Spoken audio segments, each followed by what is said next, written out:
Let me ask you, who do you guys want to be a hero to? I mean, there's a lot of different people in the world. There's lots of organizations. So our goal, at least my goal, and I want to speak for you, but is to change the conversation in the world. You know, there's a conversation that's going on that we're screwed, that the world is getting worse, that the world for my children is going to be worse than the world. I'm done with that. I'm done. That is patently false.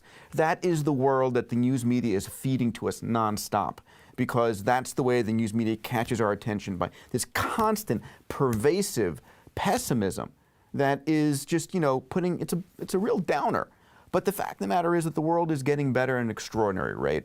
And this book is about showing people, first of all, why they're immune to the good news, and then what the good news is, and creating a world that they can help be part of creating. In other words, you can now stop complaining about a problem and start solving it. You're empowered. As individuals and entrepreneurs, we're now empowered more than any time in history. In fact, more than governments and large corporations were in the past, to go and solve a problem. So what do you care about solving? Go solve it. Right. I have a dear friend named Dan Sullivan who is a brilliant guy, and he says, you can either create or you can complain. You can't do both. And there are creators and there are complainers. And the bottom line is, when someone reads abundance, I think it will do immense amounts first in just their perspective and their attitude. It's a great energy charger. And I think there's, if you want to make impact in the world, you deal with people that are energy chargers, not energy drainers, because some people, no matter what, are going to look for the negative things. And those are not the people that I think may per se resonate with this. But I believe if you have any sort of belief that the world sucks or there's no opportunities, and read abundance, because for one, it'll give you an instant attitude perspective and change, and secondly, it'll give you a roadmap. So I mean, really, what will someone get out of this book other than discovering all kinds of fascinating things about technology and about resources and about just innovations? I mean, really, what will someone be equipped with once they literally read the entire book and go through it? Because I think it's more than just a book here. I mean, on a certain level, the answer to that question is a little silly, but the answer to me, what will they get? Hope, which is humans, we're hope junkies. You can't go forward without that. It doesn't work. You can't change the world if you don't believe it's changeable. You can't do any of those things. This is an incredibly well-researched book. I can't tell you how many hundreds and hundreds and hundreds of top experts that we interviewed for it. There's a 90-page reference section at the back so you can see all of our data. We're really, not only are we saying the world is getting better, we're laying out a very, very, very, very easy to digest factual case for it that pretty much anybody, reading the book is going to come to. It's not like there's secret data here. We just, so it's, that in and of itself seems to me, one of the greatest things that's coming out of this book. It was just a terrible answer. It was actually heartfelt and truthful. And then we've also in the book talk about how to drive breakthroughs. There are a few chapters on the use of incentive competitions, the use of approaches to allow in your organization for you to take bigger risks and create an innovation culture, which is a critical part of this. And ultimately, you can find out how, you can explain to your friends and family where the world is going, but most importantly, you can figure out where you want to get involved. Right. You can figure out what change you want to create in the world. And what I think, what you just said too, what I think is really important is whenever you find yourself in a conversation with naysayers and where people that just really want to complain about how bad things are, I think you will be absolutely equipped, having read the book, with really knowing that the world is in the greatest state it's ever been, and the opportunities are endless. The amount of people that are out there doing good things is huge. And growing. Yeah, and you guys are catalysts to that. And one thing I will say as a plug for Singularity University, I'm only 2 days into Singularity University, the executive program here, and it is absolutely mind-blowing. I mean, I hang around a lot of smart people. I've read over 1,000 books. I'm pretty good in a couple of areas of business. And just my perspective on things has been massively shifted in just a couple of days. So You got 5 days ahead there. yeah, I know. Continue to... That's my point. I've even made a couple phone calls to some real dear friends. I even had a text back and forth with Tim Ferriss, who's the author of the 4-Hour Workweek and the 4-Hour Body, and he's like, there are some smart, and I'll bleep people at Singularity University, and I was like, yeah, no shit, there are. You were talking to a 25-year-old a few years ago and mentioned how you'd trade everything you had, being the CEO of Whole Foods, all your wealth, all your success, for being 25 years old again, and because it's all about the journey. What are a few life lessons you would share with the entrepreneurs here as it relates to aging, enjoying the journey, and living consciously? And this is one of the questions I think would be one of the most important things I could hear from you. Just love to get your perspective. Well, first I'm going to tell that story because I think it's interesting. So, I forget where I'm at a conference, or I made a presentation, and somebody who clearly really admired me, a young man, came up and he said, I hope to do something like you've accomplished someday. I really admire what you've done with Whole Foods. And he says, I just hope someday I can be like you. And I said, you know what? I'll trade with you. And he says, what do you mean? I said, I'll trade with you. You can be me. You can have all my money. You can have all my success, fame, all the other accoutrements that go along with that, CEO of a big business. And I'll just be you. And he thought about it. He says, well, why would you want to do that? And I said, you would be a fool to make that trade, because life is about living. It's the journey itself. People oftentimes ask me, say, aren't you so proud of what you've created? And it's like, well, A, I didn't do it by myself. We created it. But B, I'm excited about the things I'm doing now. I'm excited about what I'm creating, not what's been created. It's like an artist that has done a painting. They're too busy working on the next painting or writing the next book or whatever. Their past is something maybe when they're really, really old, they might look back on with some satisfaction. But the joy of it is the actual creating it. The journey itself of life is reward in of itself. So yes, absolutely, I'd trade everything to be 25 years old again, because then I could go... I'd still be on the journey of life, of adventure, of learning and growing, and that's so much fun, isn't it? I mean, how many people here think of themselves as entrepreneurs? Yeah? There ain't nothing more fun than building a business. It's hard, but it's so deeply fulfilling because you get to be creative, you get to explore, you learn about yourself, you have to grow as an individual and as a human being. It's just such a grand adventure, and I don't say I have no regrets, but I don't have any major regrets, and I absolutely would do it all over again if I could. Yeah, awesome. So what are life lessons? That's one life lesson right there. Love, I've talked about, I've given lots of lessons here. Everything I've said is a lesson of something I've learned on my journey. Yeah. So what are some of the biggest hiring mistakes you see entrepreneurs making, and how could they or should they avoid them? Well, there are, I think, some categories of mistakes that are worth mentioning. The first one is too many entrepreneurs hire people like themselves. Because naturally we empathize with people like ourselves and we see ourselves in them, and so we want to hire them. When in fact, we should be hiring people who complement us. One of the biggest mistakes entrepreneurs make, particularly once they get successful, is it goes to their head and they think they're geniuses, they think they're brilliant, and they don't have enough self-awareness to understand that they need to hire people that compensate for their weaknesses. And I suppose one of my advantages in business is I've always been aware pretty well of all the things I can't do very well, and there's a huge list of them. So I always hired people as like, they're going to compensate for my weakness in that area. So, because I really believe in the power of the team, and you will never create anything great by yourself. It'll always be a team that you will create it together. And you need a team that helps your strengths to shine forth and compensates for your weaknesses. So that's one category of mistake that people make. A second mistake that people frequently make when they hire is they are afraid to hire people that are smarter and better than themselves.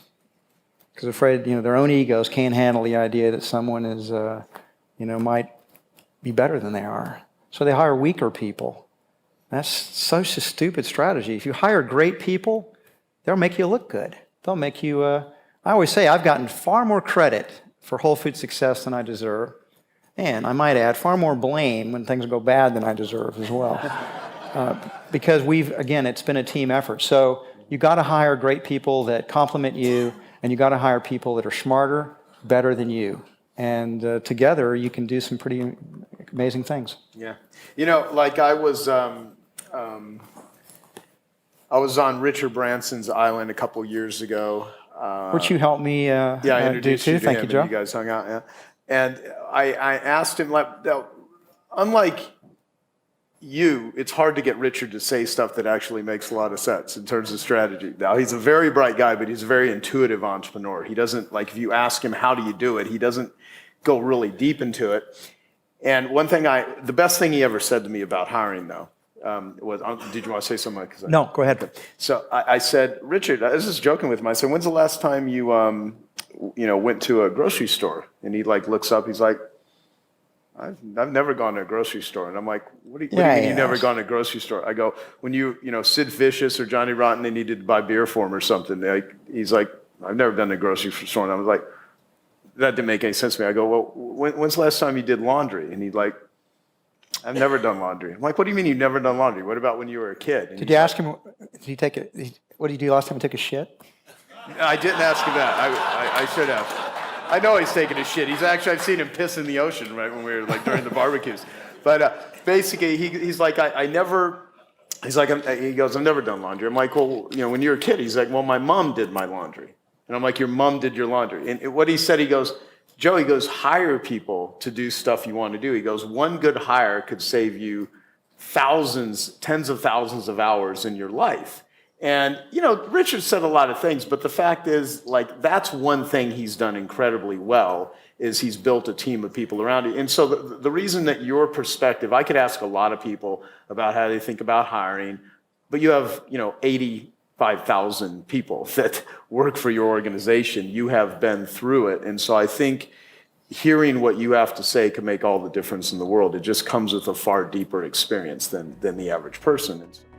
Hey, I hope you're enjoying this video, and I want to let you know that I have a new book that's come out, and if you'd like to get it absolutely free, there's a link below in the description, or you can wait till the end of this video, or you can simply go to joesfreebook.com and you can get a copy there.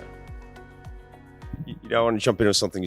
You keep coming up with this, make a difference, and being a difference, and that's about entrepreneurs creating a difference, and so actually I've written it down in my journal because we've had several conversations on Necker, and one of the things you said that you wanted written on your tombstone or your gravestone was he made a difference, and so I'd love to hear about that in the context of entrepreneurs and maybe their next phase or where you think it makes, for Virgin Unite, because has it always been let's make a difference, and then the community and social involvement and the social entrepreneurship and the charitable philanthropic side, or is that maybe in the second phase of entrepreneurship? I'd love to hear your take on that. I think when you're starting a business, you've really just got to concentrate on survival and climbing over that wall. And once you've climbed over that wall and you know that you're secure and you can survive, then you can start worrying about the next phase, which is continuing to build your businesses, but also tackling some of the problems in the world. I think I personally get enormous satisfaction from utilizing some of my wealth and my entrepreneurial skills, to look at some of the social problems in the world and see if they can be tackled in a better way than they've been tackled in the past. And so, in this temple that we're in right now, it's got 12 pillars. The elders was formed in this temple, which Nelson Mandela and Graça Machel are the founding elders. And they've appointed 12 wonderful men and women in this world who go into conflict regions and try to resolve conflicts, use their moral authority to try to tackle them. And we run the elders just like we'd run a business, and we've found excellent chief executive to head them up, make sure they're properly funded, and then give them the freedom to go and do the wonderful things that people like Kofi Annan and Archbishop Tutu and President Carter and Nelson Mandela can do, and that is use their moral authority to resolve issues. And we've set up a number of other similar organizations in different areas, the Carbon War Room, to try to get on top of the problems of global warming, a Center for Disease Control in Africa to try to get on top of the problems of diseases in Africa, and have done it in quite an entrepreneurial way. You've accomplished so much in terms of business and in terms of philanthropy. I would love to hear, is there two things? Is there something you're most proud of creating in business? I know I've had the pleasure and the honor of being at now 3 of your Virgin Limited Edition locations, including here in Necker Island. And then I've also had the honor of being involved with some of Virgin Unite. So just would love to hear if there's things that kind of pop out for you of just being so proud that you had a hand in creating them.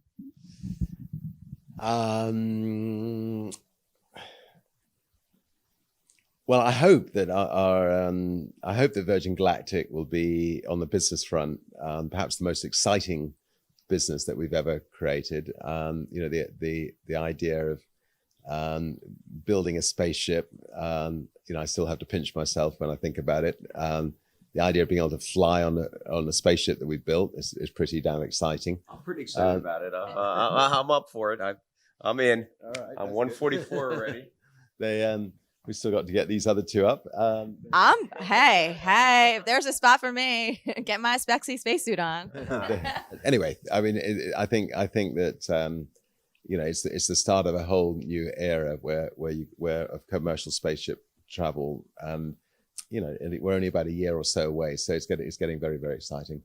If you can tap into the hundreds of thousands of people I think would love to go to space and try to make it affordable to hundreds of thousands of people, then there's so many possibilities in space. So on the business front, although I'm jumping the gun a bit because it hasn't even been properly born yet, I think Virgin Galactic will be perhaps the most exciting business venture that we've ever done.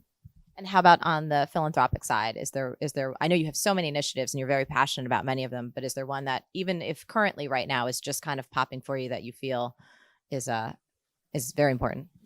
Now, I think the elders is something which hopefully will live on for hundreds of years, where the leaders in the world who have really excelled can then be appointed by the elders to join them as elders, to speak out on the big issues in the world and for the world to look up to. That's something which I think will hopefully live on for hundreds of years, and I think could make a big difference. Well, you could have just cut a big check, or could all the time, to charities, but instead you decided to start your own with Virgin Unite. So why did you do that, and what would you like to see Virgin Unite accomplish? And even people that are watching this interview, watching us talk with you, why'd you start first off Virgin Unite, and what are you hoping that it accomplishes? I think if you're an entrepreneur, you can make a check go much further if you actually use your entrepreneurial skills alongside your philanthropic wishes to tackle problems. So I think that by setting up the elders, or by setting up the Carbon War Room, or by setting up the Center for Disease Control, we will run those like we'd run a business, and we'll make sure that every penny is well spent and it's not wasted. And we'll make sure that that those organizations make a real difference. There are some times that we'll just write out a check to really good organizations. I mean, the tiger is in peril. I mean, there's only 2,800 tigers left in the wild. Most beautiful animal on earth. So we're supporting organizations that are trying to make sure that the tiger is there for generations to come, and hopefully we can get the numbers to double and triple. But where we feel we can bring our entrepreneurial skills to something, we will. Don't panic. No reason to get too concerned, no matter what you've heard here. I'm not Jesus. I mean, I just don't have his powers. He could turn water into wine, and the best I could do is turn it into pee. Plus, I've just made mistakes Jesus never made. I had 2 kids. Yeah. And one's now a teenager. But I know the moment he became an adolescent, because we always play this game, Would You Rather? And he was like, hey, Dad, it used to be, would you rather, be Batman or Spider-Man? And I'm like, well, Batman's Ben Affleck. I think I'll just be Spider-Man at this point. But the other day he said, would you rather look at a girl's butt or her boobs? That tells me two things. Number one, he's becoming a man. And number two, I don't think he's discovered the vagina yet. Belongs way up there. Yeah. I mean, the conversations have changed. The other night, he's like, hey, Dad, do you have sex with Mom every night? I was like, well, son, I certainly try. I didn't want to disappoint him. Yeah. But he has gone from like a sleep and romance terrorist to my very best wingman. Like, we'll go upstairs and he'll shut the door to my room. And I don't know if that's what I'm about to do to his mom, or if it's because of what he might be doing in his room that nobody wants to see. Right? I kind of miss the days of him being in middle school, though, because the first day he came home, he's like, hey, Dad, the kids are swearing at school, and they're not even 18. I'm like, well, son, that's more of like a house rule than a universal law. He's like, well, I kind of need something. Can I have, and he pulls me aside, shuts the door, and says, HE double hockey sticks. I'm like, yeah, you can say it just like that. I think you'll be fine, buddy. But then the next day he's like, hey, Dad, that's just not enough. I need more. Can I say the DAM word? I'm like, don't add an N to the end of it, and I think we're totally cool, bud. Right? But it was the third day that was really alarming when he came home and he's like, hey, Dad, what's a stupid cunt? And I was like, oh, I guess you never met Mom's roommate from school, Bree, did you? But then I remembered Steve Simpson said, oh, you can say it in London. It's totally cool there, So I have another son who's just super confused about religion and why wouldn't he be? He was born in Utah, so he's not sure if he's Mormon. Goes to the Jewish school, and his dad looks like Jesus. I mean, every time I go to the school, people get really concerned, and I had to go the other day for parent-teacher conferences where they said he's been misbehaving. And they thought it would be a good idea for me to spend more time with him. Turns out, it was a horrible idea, and I'm a terrible influence. Yeah, I came home the other day, and he's like, hey, Dad, are you hungry? And I'm like, oh, see, this is already working. Yeah, of course, yeah, but what? And he's like, oh, would you like a bowl of cream of some young guy? Now, he doesn't know that means a bowl of semen, he just knows it's funny. So I decide, well, I better find some appropriate kid jokes, but I go to the wrong place, Google, because this is the only joke he remembers. Why did the chicken cross the basketball court? Because he heard the ref was blowing fouls. That means sucking. Okay, you guys don't get it, but most people do, so don't worry about it. It's good. It's good. I ask these kids inappropriate questions all the time, like, who do you love more, me or Mom?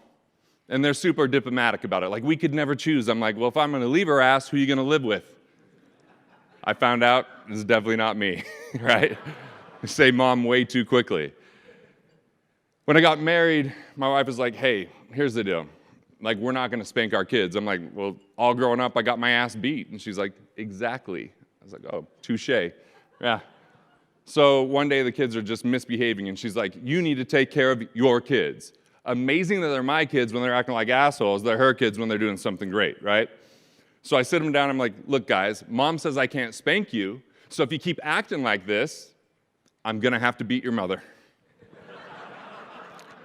She didn't even care. She was like, just chop me right here in the throat if we'll have him shut up, Yeah,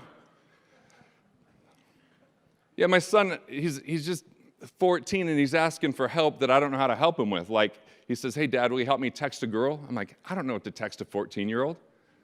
But then in my head, I thought, damn, I actually have friends that do. So I had to make a rule. If I can take the girl's age and combine it with the guys, and it sounds like a time of war, we can't be friends anymore. 1836? I don't think so. 1942? Please. 1776? Their ass is going to jail. But I decided, I've been married for 17 years and 15 very happy years of my life. So I'm like, you know what? I got to be hip. I got to start doing some of these things. So I decided I'm going to sext my wife.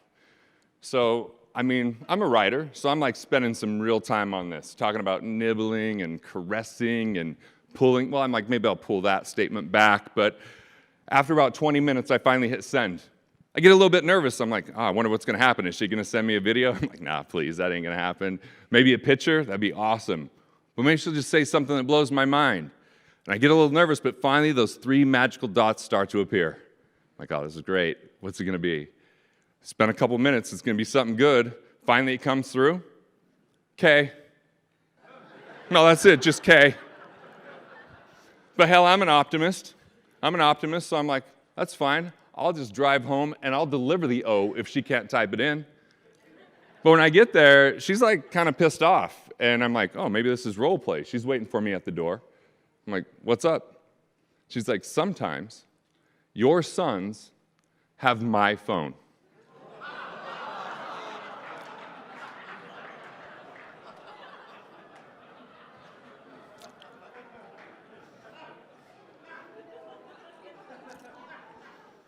So you might as well go upstairs and get changed because they think we're all eating out tonight.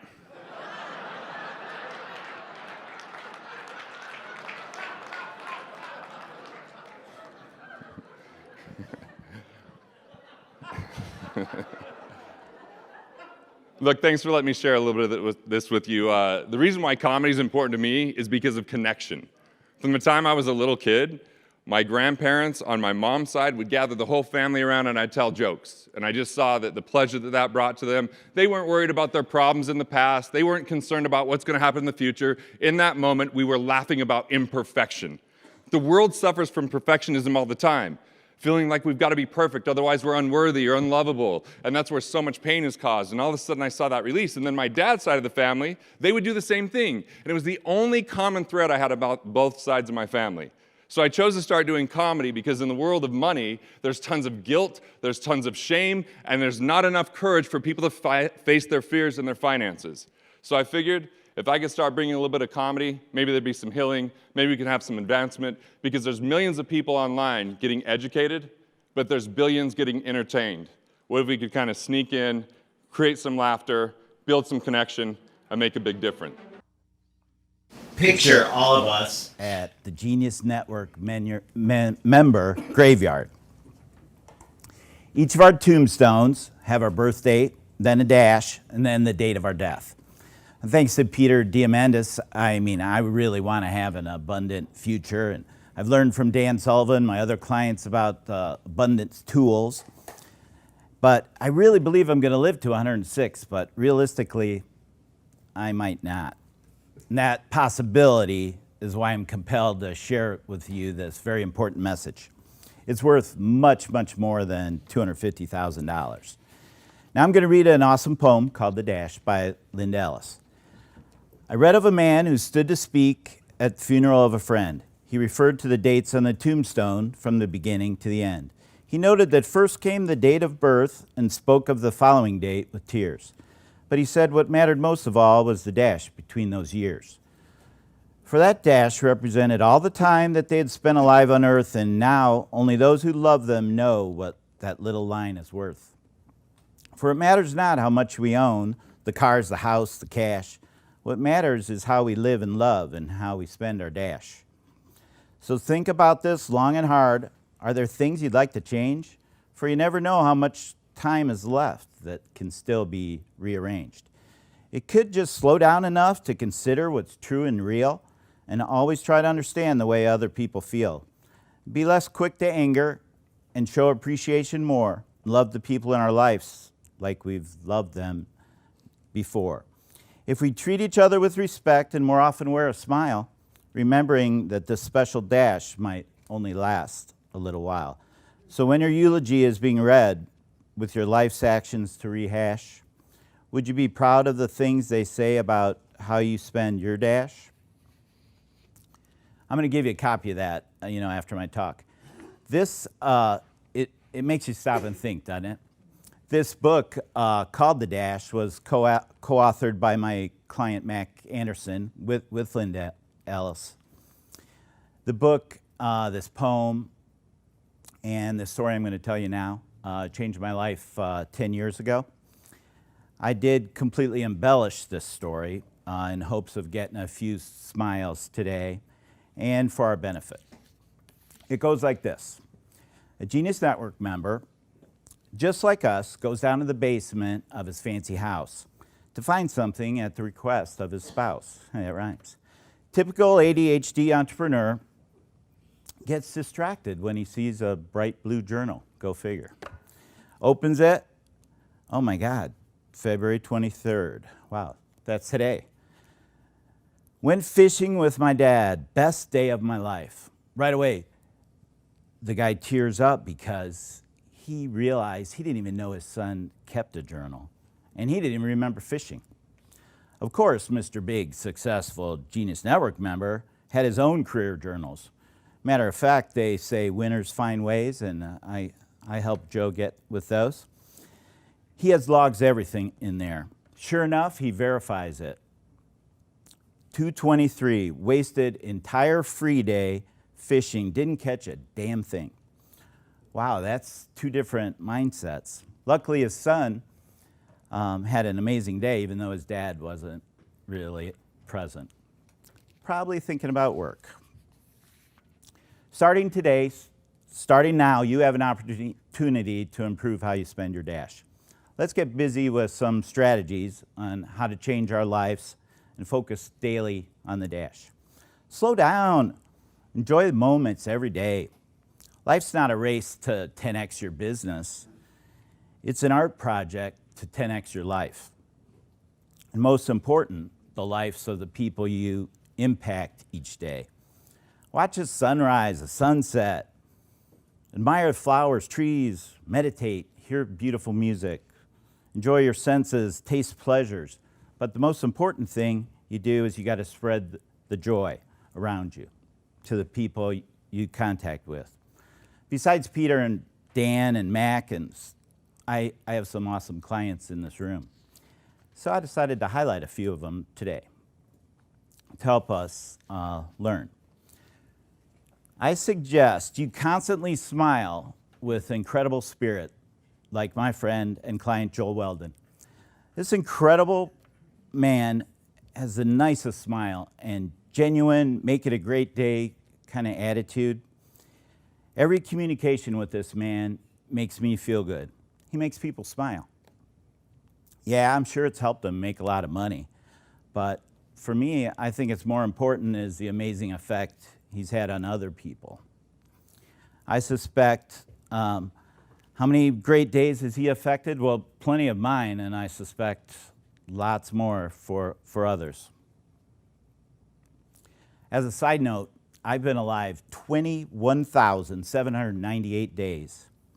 And as of today, I plan on doing 20,000 more days. But I want to focus on my dash. Will you guys join me? Promise me today that never a day will go by when you're not grateful. It's important to light a torch deep inside and have it grow and then expand, maybe spark a torch in somebody else.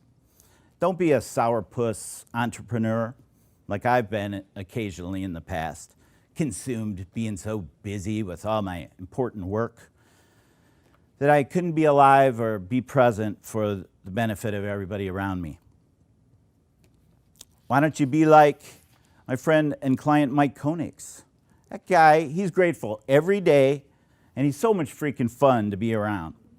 The knowledge you can get from him, it's a pleasure to receive. His high energy is amazing. Chief Disruptorsaurus, that dude cracks me up. His crazy outfits, his antics. He gets crazy amount of stuff done, but he's always super nice. Or how about my client, Kathy Mock, who I met 6 years ago at Genius Network meeting. Do something for others with no expectations for anything in return. Pay it forward. That's what she did for me. Once at a previous meeting, she figured out she could help me, scheduled a 30-minute call, and then another 30-minute call, and another 30-minute call.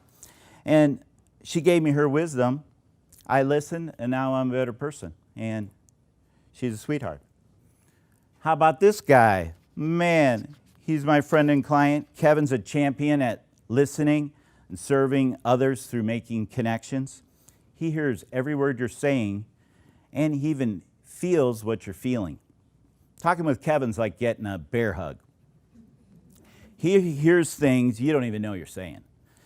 He has made a huge impact in my life. He thrives on how he can help you daily, which is what the Dash is all about. When you talk to Kevin, good things happen. Don't get high on yourself. Don't walk around with your cool attitude, get sunburn under your nose, or mistakenly think your shit doesn't smell. Thankfully, no one in this amazing group is like that. But I do want to suggest a little tough love. I think some of us could do a little better. I mean, I know I could. I think it'd be wise for us to target just a small increase of time spent on being a nice person every day to everybody you meet. I know we have our important big missions and our life's purpose. Just do a little bit more on the daily Dash. Make your inner glow grow and shine on somebody else. In closing, we must concentrate on how we act each day. Every person you encounter, you got to show them respect. Have a daily impact on others.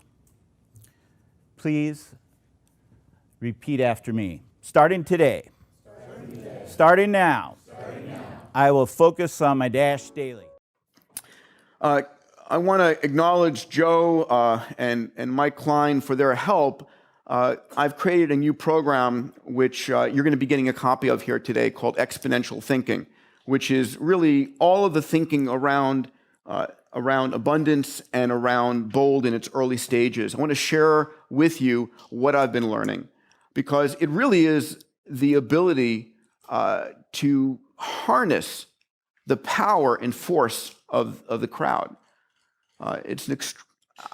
Every interview I'm doing, I am blown away by the applicability I have to xPrize and SU and all the companies that I'm working with. Another thing I want to give away, many years ago I had an interesting experience. I was starting International Space University, and a friend of mine put a copy of Murphy's Law on the wall.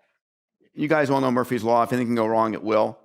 And I'm sitting there going, I'm so pissed at this. I'm like, what? That is like the stupidest thing I've ever heard. I was literally angry. And so I had a whiteboard behind me at my desk, and I went to the whiteboard, and I wrote on it, if anything can go wrong, fix it, to hell with Murphy. And I wrote Peter's Law at the top.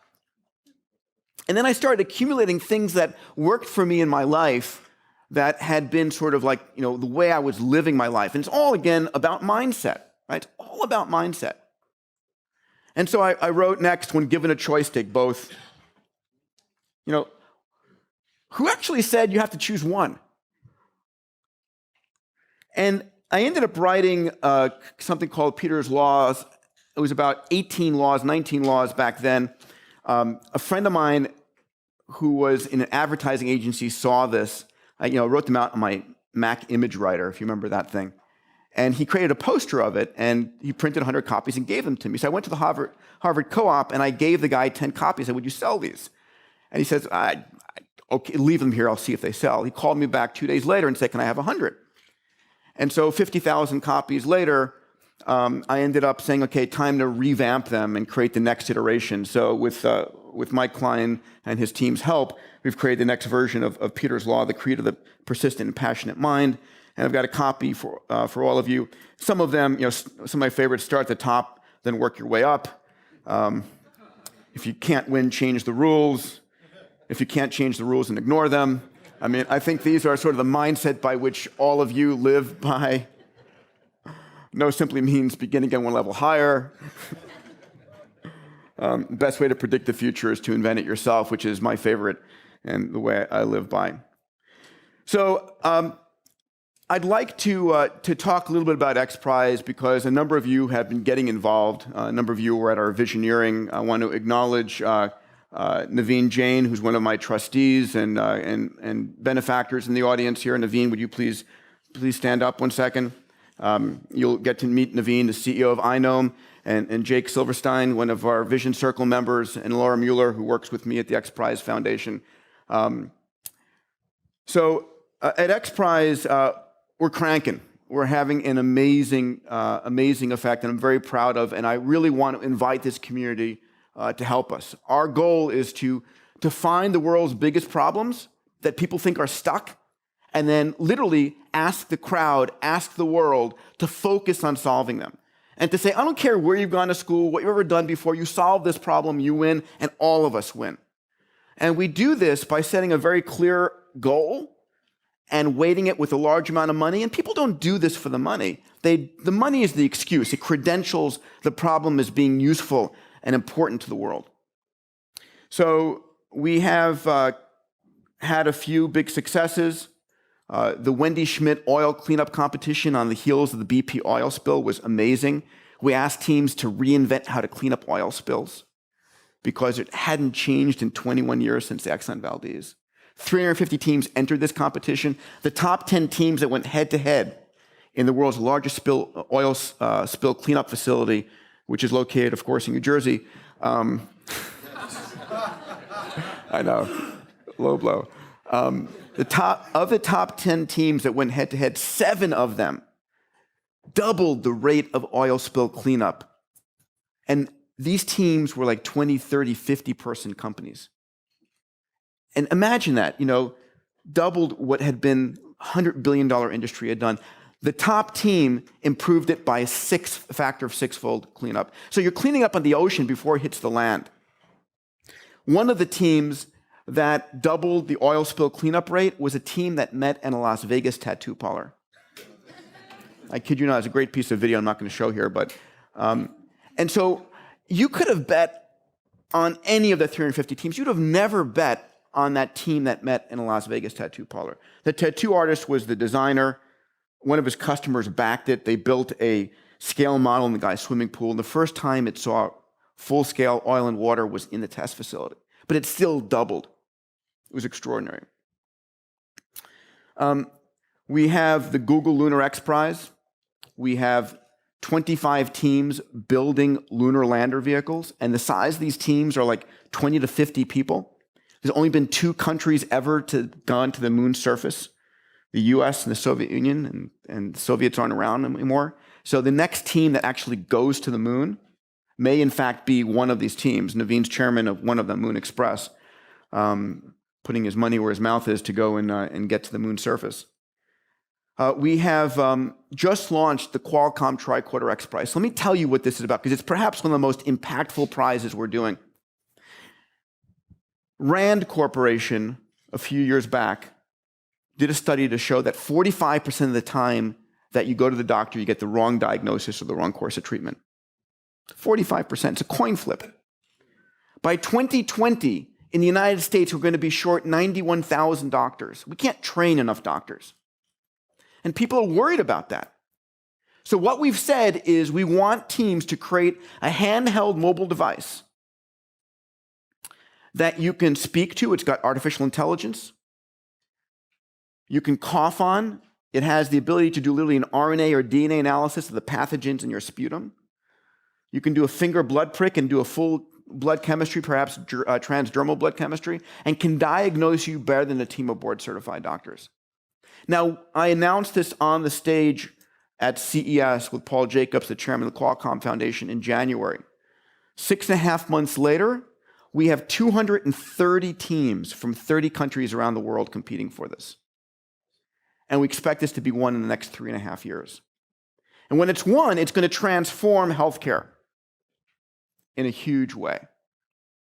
So what else are we working on? Working on something called the Autonomous Auto xPrize for the first fully autonomous car to race nonstop from LA to DC. We'll have Google, we'll have GM, we'll have universities, all the car companies about transforming the future of driving, giving you back your time and freedom. We're working on an earthquake prediction xPrize. Imagine being able to predict an earthquake just 5 or 10 minutes before. The lives that would be saved. This week, here in New York, we're working on the launch of a childhood obesity xPrize. One of the epidemics striking this nation in many parts of the world that could take down our healthcare system. Other areas working on the field of Alzheimer's, We're looking at an xPrize perhaps for mapping the ocean floor. We know of only 1% of the ocean floor. So literally anything that there is a market failure where people think it can't be done. So I'll tease one thing that we're doing. The way we do this is we get our extraordinary group of trustees, benefactors together, and we brainstorm. And we spend a lot of time thinking about where an xPrize could exist. So one of my goals is every year to bring together a small team of people who are passionate about changing the future and creating an innovation and adventure trip. And so we're going to do one of these for just 36 people, and we're going to be doing it this coming February. And tomorrow, I or Joe, and Joe's been great and really modeled after the trip that Joe's been taking with Richard Branson to his island. We're creating an extraordinary experience where we can bring people together to talk about changing the world. In this image, Rob McEwen, the chairman of Gold Corp on the far left, Jim Cameron, myself, Elon Musk, and then Jim Giannopoulos, the chairman of Fox. So we're creating a trip for 36 people. It's going to take place in February, in which over the course of 4 days, we're going to give you the most extraordinary experience. We'll start in San Diego with Paul Jacobs. We'll be going down to the top oceanographic institutes there, taking you down to Subdive. We'll be going up to LA, going to tour SpaceX with Elon Musk. We'll be going to Jim Giannopoulos and Fox Studios. We'll be sitting down with folks like Quincy Jones. We'll be going up to Virgin Galactic and the spaceship company.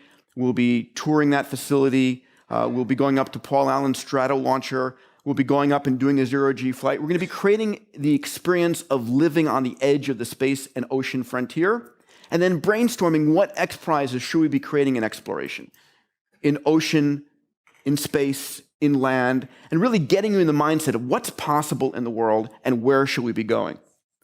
So my goal is also to get your guys' help in where should we be going, and how do we spread the message of this? How do we change the mindset of people to saying anything is possible if you focus the passionate human mind, the capital and the technology? So what I'd like to do is end on a video, if we can go ahead and switch over, which just got released. I just saw this recently, and I was very thankful that I was included in it. But the mindset again, the idea that the future is ours to create. So if we can switch, let's go. Climate change, deadly earthquake, a suicide bomber, terrorism, nuclear device in the heart of the nation's capital. It's no wonder that we're pessimistic. It's no wonder that people think that the world is getting worse. But perhaps that's not the case. Perhaps we forget that we've only just begun. Doing what's never been done before is intellectually seductive, whether or not we deem it practical. What we're seeing is unfathomably new possibilities all of a sudden becoming available to us. The future doesn't belong to the faint-hearted. It belongs to the brave. You have to trust in something. Your gut, destiny, life, karma, whatever. We truly are living in an extraordinary time. And many people forget this. So now technically your device is on. Can you tell? Can you hear me? The yearning to do what we do in the service of something larger than ourselves. Where did we come from? Are we alone in the universe? What is the future of the human race? When you conduct those exercises, innovation follows just as day follows night. We can do this. I know we can because we've done it before. Stay hungry, stay foolish.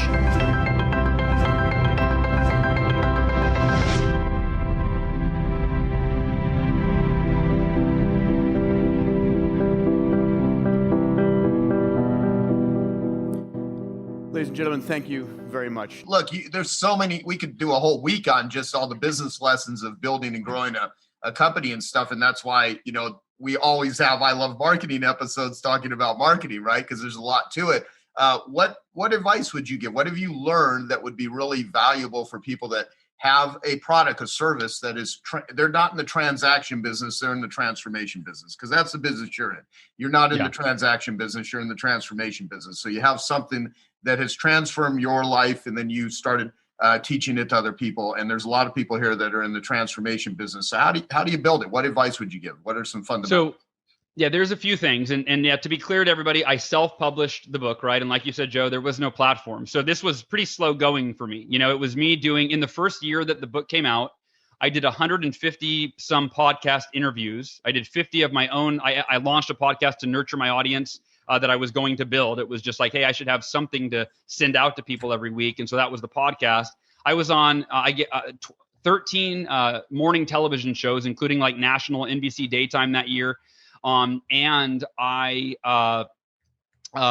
give 36 speeches, and I engaged in the Miracle Morning community every day, which started out with like 5 people. It started out with me and my parents and my sister and like a few of my friends. Like that was how the group started, right? I never knew what it was all going to become, but I was committed. And here's a few things. The biggest thing is I focused on one thing. What has it been? 8 years since the Miracle Morning published? I still do interviews every single week to talk about the Miracle Morning. I have a movie coming out called The Miracle Morning, right? Mm-hmm. Like I chose one thing, and I'll tell you, my goal my first year was to sell 1 million books. Just because you pick an arbitrary, the 1 year time frame, I'm like, well, I'm going to change 1 million lives one morning at a time. That was the goal. And I did everything I just said, right? 13 TV interviews, 150 podcasts, 50 of my own episodes, 36 speeches. I sold 13,000 copies that year. So I want you to think about that for a second. I was 987,000 copies short of my goal, 98.7% failure rate in terms of the metrics, right? But I dusted myself off and I went, I'm committed for as long as it takes to impact over 1 million people with this book. And so I tried again in year 2, and I sold like 25,000 copies in year 2, give or take. Right? I'm still 97% away or whatever it was.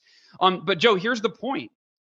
It's one thing. It's like the Gary Keller book, The One Thing. I've shown this graph of my book sales during speeches, and at your event, actually, Beyond the Bestseller. I gave my Beyond the Bestseller talk at Genius Network.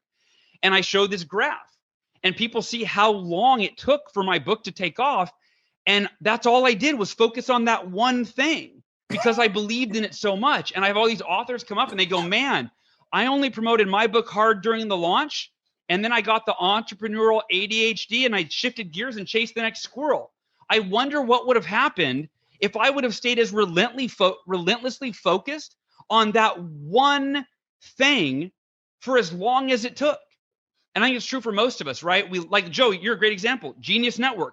That's been your one thing. Mm-hmm. And it's a multi-million-dollar a year business, right? Because you picked that one thing. And so I think that's one really important component is that you've got to, if you know that what you're offering impacts people and it changes lives. Like I knew because I had taught it to all my coaching clients, that's what got me to write the book. Is every coaching client I taught it to, they went from being, I'm not a morning person to, wow, how this changed my life. And I went, if it worked for me and it worked for them, it could work for anybody.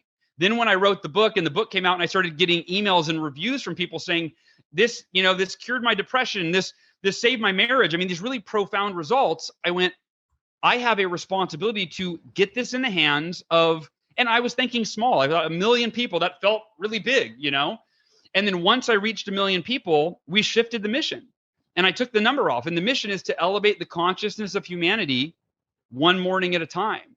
So that's the overall, I think, mindset and commitment is to that one thing.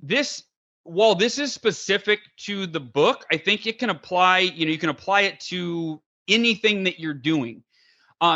Most books simply shift people's thinking. And it's a very temporary shift because we've all been there, right? You read a book, the book you're reading, your mind is blown. You're telling anyone that you talk to, dude, have you read this book? Have you read? It's amazing. But if that book doesn't change your behavior in a consistent, meaningful, long-standing way, then you forget about it as soon as you're done reading it because now you're on to the next book. And now that one's blowing your mind. And now you're talking about that one until you're on to the next book and the next book and the next book. So here's the nuance. Whatever product or service you offer, It's got to shift people's behavior in a meaningful way. Shift their behavior, change their behavior, transform their behavior in a meaningful way so that they don't need you anymore. Coaching is a great example. A lot of coaches, right? You get on, it's like a therapist, you get on, even a therapist is a good example, right? You get on and you're like, wow, when I talk to my coach or my therapist, I get these amazing insights and I feel better. But then you go back to your regular life and you forget. But if everything we do is focused around changing people's behavior so that every day they're doing things that enhance their mental, physical, emotional, and spiritual life, well, now they're going to talk about it indefinitely. And that's the thing with the Miracle Morning. The entire thing is a ritual, and the entire book culminates into a 30-day challenge that I hold their hand through to make this a lasting habit. And, we have people post in the Miracle Morning Facebook group all the time. Today was day 100. Today was day 1000. I've been doing this for 6 years, right? And in terms of the word of mouth phenomenon, which is really important, the Miracle Morning became a word of mouth phenomenon. When I was in the hospital fighting cancer, I didn't do a single interview. I didn't run a single ad. I just focused on fighting cancer, and we sold more books that year than any year before. And it was all via word of mouth. And again, that goes to if people's behavior is changed in a meaningful way, people are doing the Miracle Morning every day. So when they have to leave a dinner party at 8:30 and they're like, why are you leaving early? And they go, well, I got to wake up for my Miracle Morning. What's the Miracle Morning? Oh, you haven't read the Miracle Morning, right? So it's all about behavior change. And again, most people focus on, we get information that changes our thinking or shifts it for a small amount of time, and then we forget, and life goes back to the way that it always was. That's such good advice. Yeah, the ability to be a effective consultant, coach, advisor is your ability to take what you know, transfer it to someone in a way where they can use it and apply it to their life and get results. Because it really is about producing results. I mean, that's what all of this boils down to. And something that me and Dean talk about constantly, what would happen in your business if you could only get paid if you produced a result. And it makes you really think about how you say it, how you deliver it, what you're delivering it, what you're offering. So that's really good. Do you have a lot of people that get really pissed off at you with these sort of conversations, or do you think you've learned how to basically set it up and get their permission so they become receptive to what you're saying, or do you find yourself still having to bust through the shells, the resistance, the facades, the fears, all the things that, all the roadblocks that people put up to, being able to be coached? That's it only takes like somebody that's in the space and is a great coach to ask a question like that. Because yes, there are people that are ready they're ready. Like when the student's ready, the teacher appears kind of thing. So there's always those people that show up and they're a blessing because they're easy. Yeah. But I'm not doing this for the ease of it. I mean, this is one of the toughest sort of businesses I've ever been in. And I work harder and longer than I did even when I was a workaholic attorney. But I love this work. I love it. And part of why I do love it is that it's the nut that's hard to crack that oftentimes is the one that will bring us the most fulfillment. Oh, yeah, exactly. Because that's a person that, they really, they need to be driven to a place where they can have a mirror put up and see themselves as they really are showing up. And that's probably, I'd say that's one of the areas where our company does excel is it's on the experiential learning side of things, on the breakthrough side.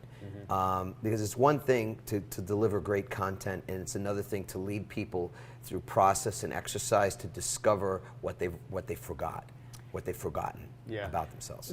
That's real key too. Getting someone to the point of having that experience and feeling it at a visceral, emotional level. My dear friend, the late Nathaniel Brandon, he was like the father of self-esteem. I interviewed him many years ago, and he said, when someone goes to a therapist seeking help, they're not seeking an explanation, they're seeking an experience. And I just thought that was a really profound line, because you can hear these things all day long. I mean, there's a lot of stuff that we can say and talk about until someone actually has the experience of it or goes through a process, then it becomes much different. I mean, if someone goes to a gym and looks at the equipment, that's much different than sitting down on the bench and actually working out. It's much different. And the same thing with personal development. So you're totally a student of this. At what point did you start, utilizing what has now become your life. I mean, because everyone has that stage where they seek it out. No one would be listening to this or watching the video of us talking if there wasn't some bigger future or some obstacle, opportunity, challenge, something they want to pursue. I mean, people are more apt to watch, cat videos on Facebook than they are a couple of guys talking about how to get your shit together in your life. No kidding.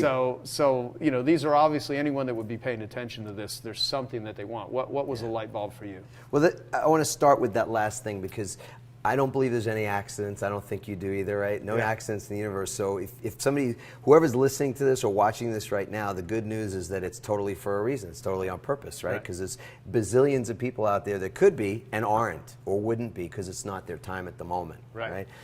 So for me, it was the same thing. I was, again, unhappy. I had plenty of money. I mean, I'll give you just a little thing on this. I'd made several $1 million before I was 30 in my law practices. I had a practice in Manhattan and one in New Jersey. And then because I was miserable and unhappy, I started to create new things to do. I opened up a restaurant, I bought some commercial real estate, I bought residential real estate, I bought a title insurance company. I was a serial entrepreneur. Now, some of those businesses made money, but quite a few of them lost money. And I hemorrhaged quite a bit of money during that period of time where I was miserable. And people wonder, I think, one of the biggest questions that they have inside, that they're not vulnerable at the point where we usually meet them, they're not vulnerable enough yet to express that. They get there pretty quickly, but because when they find that everybody else has kind of been in that same boat, then they feel more comfortable, right? Sharing how they've screwed up their life or sabotaged their success and given back a boatload of money. But for me, I was driving in the car from our home one day. It was with my wife Randy, and I pulled off to the side of the road and I said, "Would you please drive?" And I was the guy who was always driving the car, type A, got to be behind the wheel, whatever. And she said, no problem. We switched seats, and I said, just keep going straight. And she says, "What do you got to, make a phone call or something?" And I said, no, just go up here, make a left and then make a right. And before we knew it, she could tell something was up, but she wasn't probing it too much. We're pulling into the Central State Hospital, which is in Freehold, New Jersey, where we used to live, and we're right up. I said, just pull up right up to the emergency thing. And now she completely gets. I said, "Listen, I'm having some chest pains and trouble breathing, and I think, I don't know what, but I got to get in there." The next thing you know, I'm on a gurney. They got electrodes on me. Wow. I'm in a full-on cold sweat, and I'm now, my heart is pounding 3 times as hard as it was, just 20 minutes earlier, and my wife's in there with me, and she's holding my hand, and she's crying, and I'm crying, and it seemed like an eternity, but a doctor finally walks in and looks at my EKG and whatever else, and he long pause says to me, he goes, "So what do you do for a living?" I go, I'm a lawyer. And he goes, "Okay, and what kind of practice?" I go, "Litigation." He's like, I'm watching his face almost like creating a slight grin, but it small, you could barely notice it.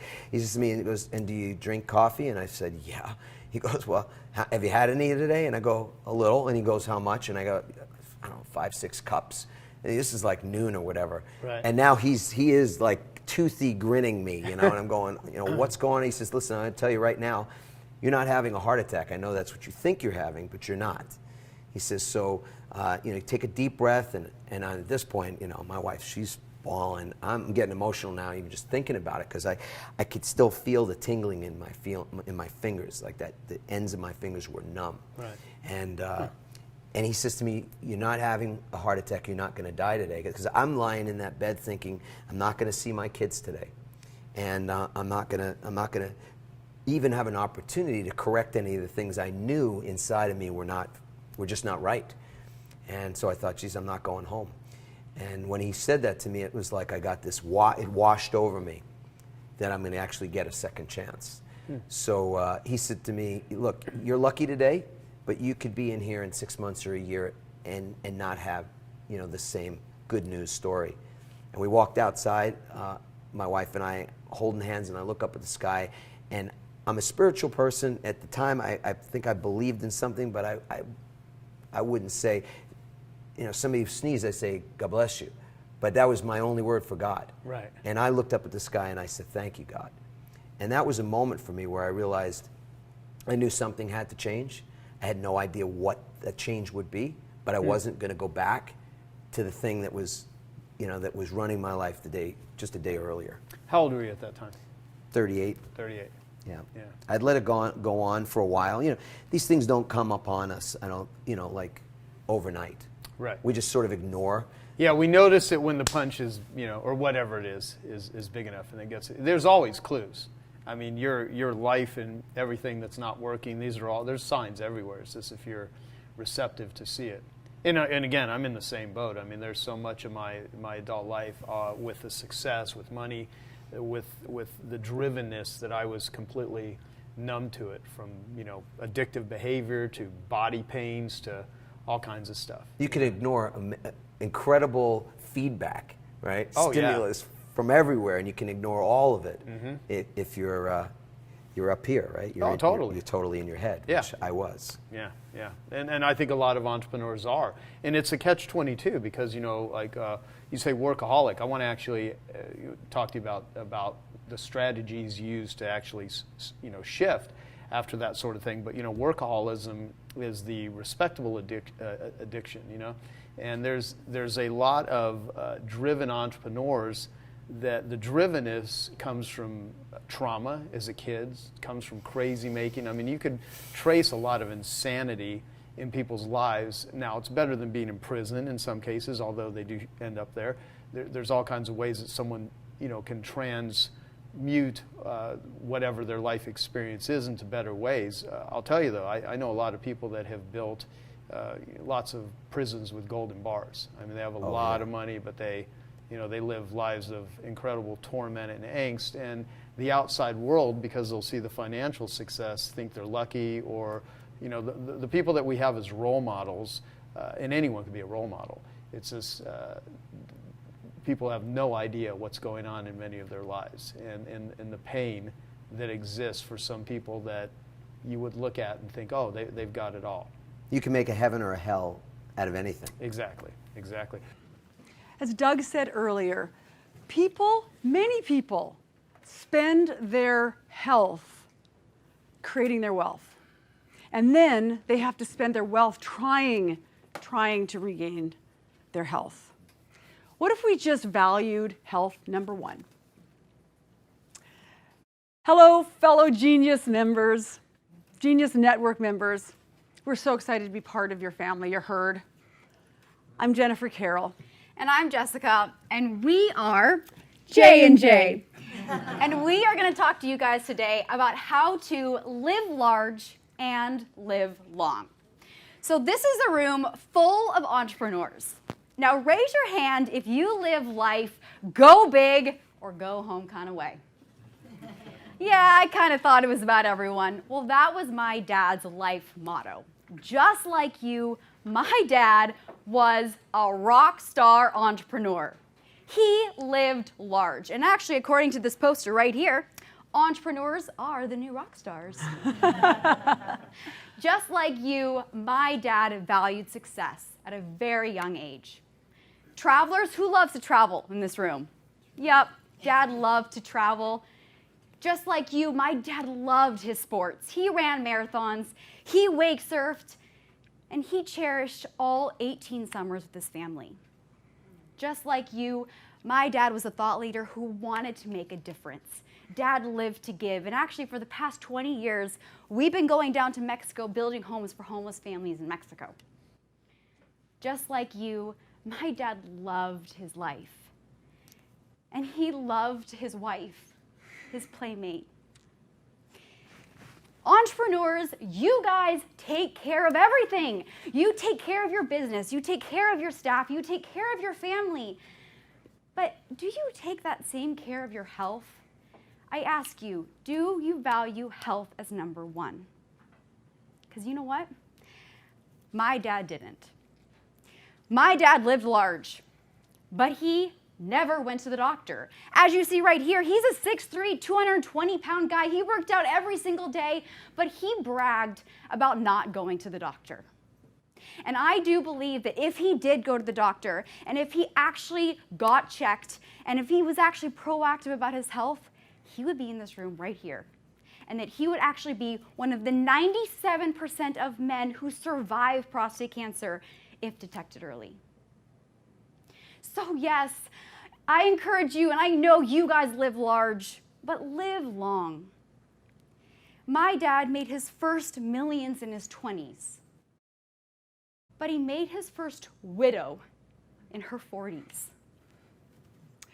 You're probably asking yourself, what on earth could this grieving widow and her darling daughter share with you today that could be worth $250,000?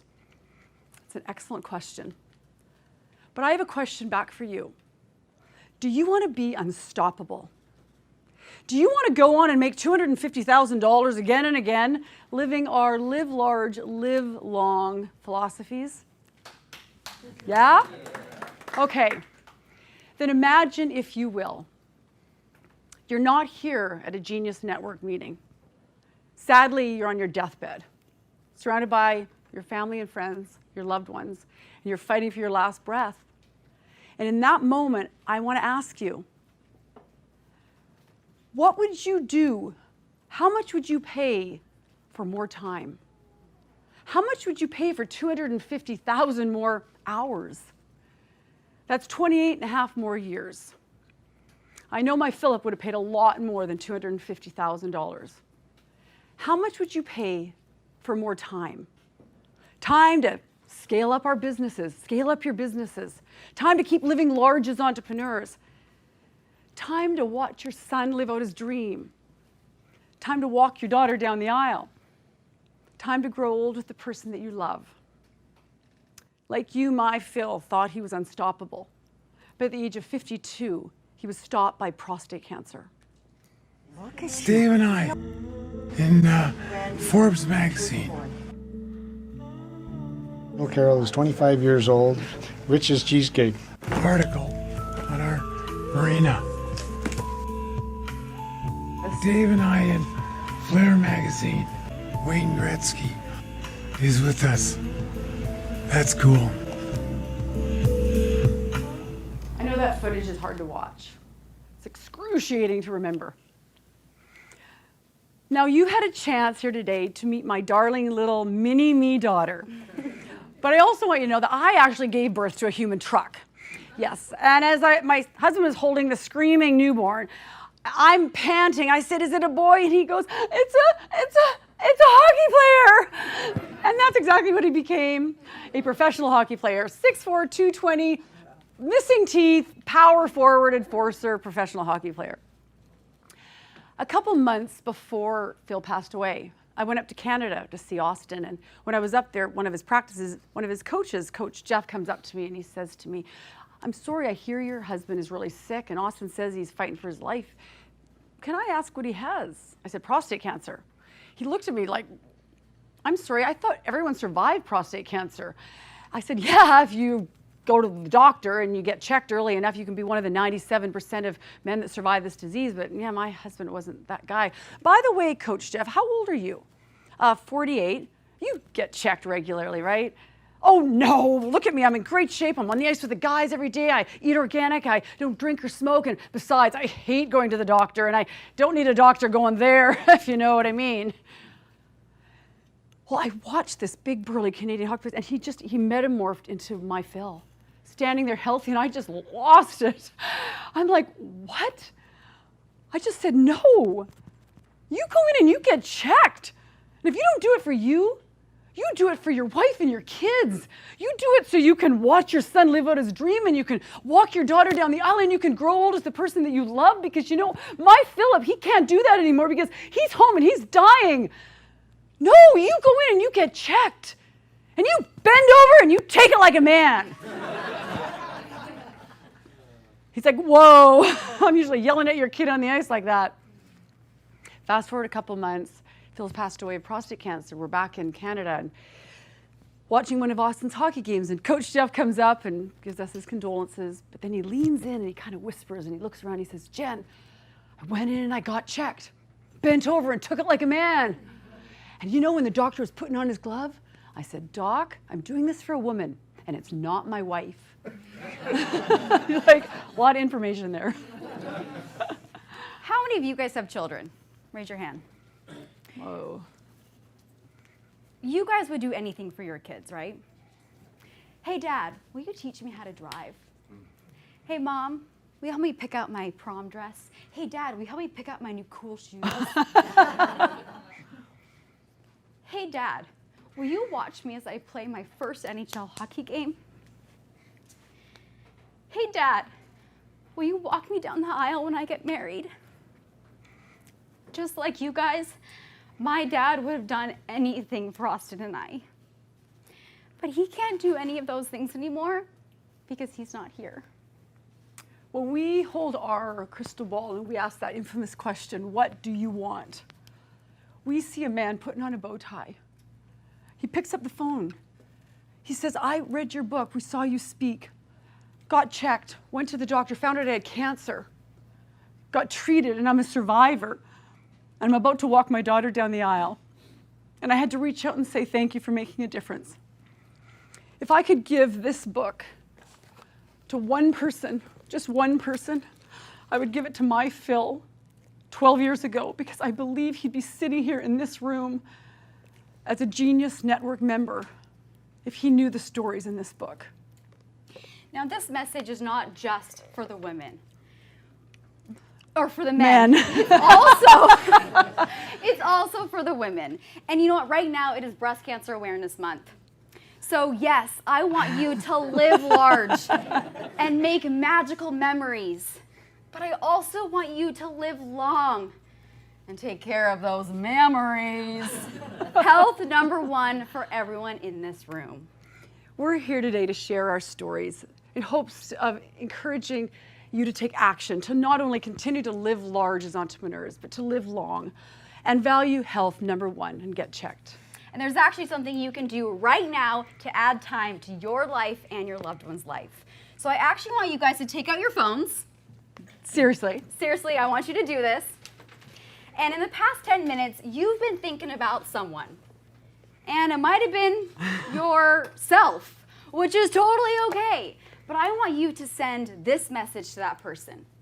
I love you, live long, get checked, and bend over and take it like a man. Okay, I hope you found that video awesome and useful. So if you want to get a free copy of my book, I want you to click here. And if you want to watch some more videos that'll be useful and awesome, click here. Go ahead. They're over here. Do it now. Come on. Thank you. Watch them.